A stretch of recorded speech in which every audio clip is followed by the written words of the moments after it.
La grande aventure des œufs de Pâques.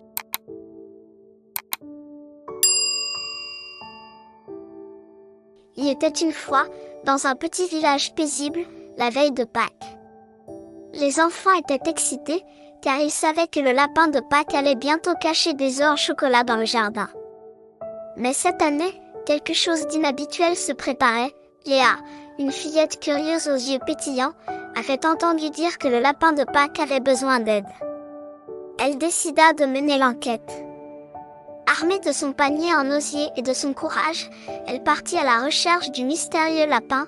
Elle suivit des traces de pattes dans la rosée du matin, zigzagant entre les buissons et les arbres. Bientôt, elle arriva à l'orée de la forêt, où elle découvrit un petit terrier.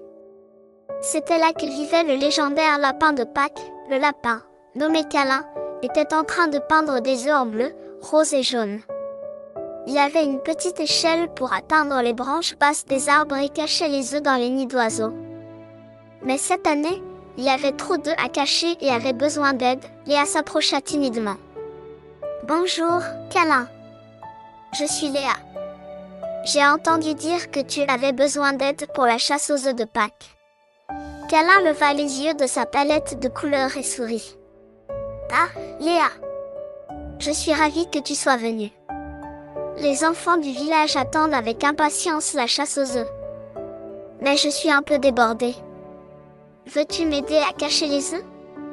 Léa hocha la tête avec enthousiasme. Ensemble, ils parcoururent la forêt, suspendant des œufs aux branches, les cachant sous les feuilles et les dissimulant dans les terriers de lapin. Câlin lui montra même un vieux chêne creux où il avait caché un œuf en or scintillant.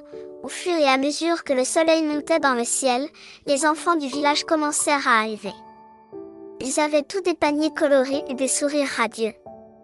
Léa et Câlin les guidèrent à travers la forêt, les aidant à trouver les œufs cachés. Les rires résonnaient entre les arbres, et les enfants étaient ravis de découvrir des œufs en chocolat, des petits lapins en sucre et même l'œuf en or. Léa était fière d'avoir aidé Câlin et d'avoir rendu cette chasse aux œufs si spéciale. En fin de journée, les enfants se rassemblèrent autour d'un grand feu de joie. Ils partagèrent leurs trésors sucrés et racontèrent des histoires sur le lapin de Pâques et sa fidèle assistante, Léa. Câlin, assis à côté d'elle, lui fit un clin d'œil complice, et depuis ce jour, Léa et Câlin sont devenus les meilleurs amis.